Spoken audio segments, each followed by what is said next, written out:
C 언어 코딩 도장 유닛 4 기본 문법 알아보기입니다.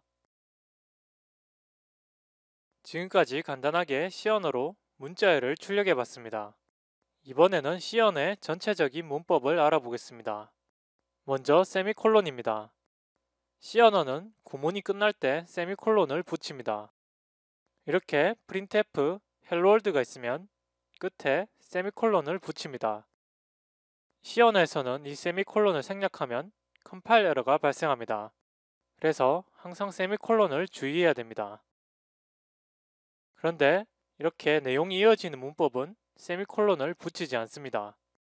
if, for 등 세미콜론을 붙이지 않는 경우는 각 문법을 설명할 때 자세히 설명하겠습니다. 이번에는 주석입니다. 주석은 사람만 알아볼 수 있도록 작성하는 부분입니다.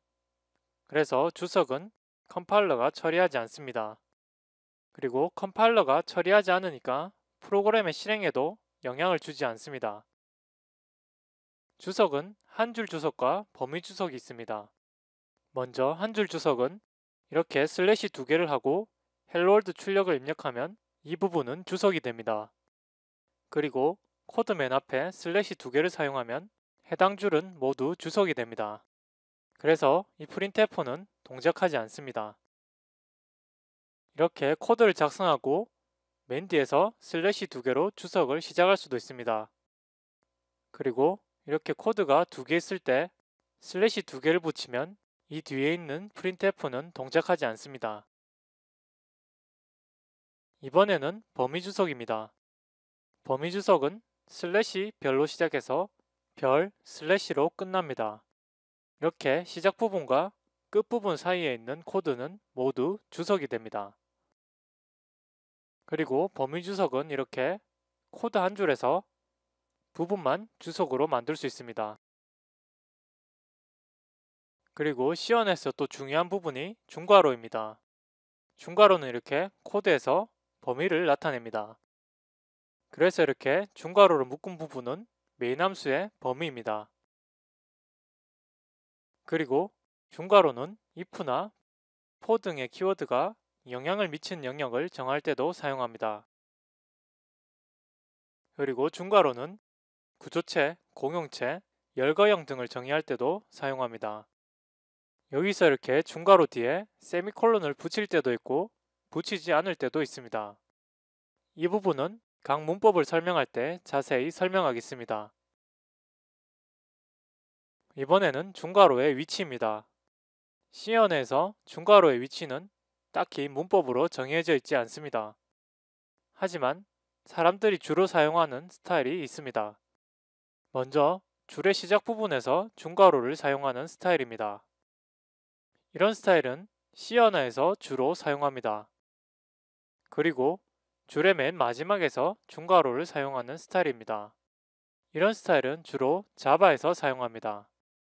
어떤 스타일을 사용해도 큰 문제는 없습니다. 하지만 다른 사람이 만든 소스 코드를 수정할 때는 기존의 스타일을 따르는 것이 좋습니다.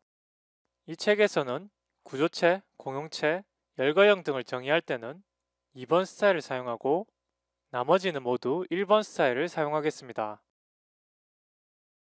이번에는 들여쓰기입니다. C 언어 소스 코드를 작성할 때는 들여쓰기를 합니다. 보통은 여는 중괄호가 시작될 때 들여쓰기를 합니다. 이렇게 메인 함수에 여는 중괄호가 시작될 때 들여쓰기를 합니다. 그리고 이렇게 코드가 한 줄이라서 중괄호를 생략할 때도 들여쓰기를 합니다. 여기서 들여쓰기를 하지 않더라도 컴파일 에러는 발생하지 않습니다. 하지만 소스 코드는 누구나 쉽게 알아볼 수 있어야 됩니다. 그래서 들여쓰기는 필수입니다. 소스 코드를 작성할 때는 항상 들여쓰기를 하는 습관을 길러야 됩니다.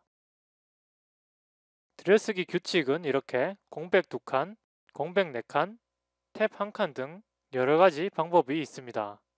이 책에서는 들여쓰기를 공백 4칸으로 사용하겠습니다. C 언어에서는 들여쓰기 방법이 문법으로 정해져 있지 않습니다. 하지만 다른 사람이 만든 소스 코드를 수정할 때는 기존의 들여쓰기 규칙을 따르는 것이 좋습니다. 지금까지 C 언어의 전체적인 문법에 대해서 설명했습니다. 다음 유닛부터는 본격적으로 C 언어 프로그래밍을 해보겠습니다.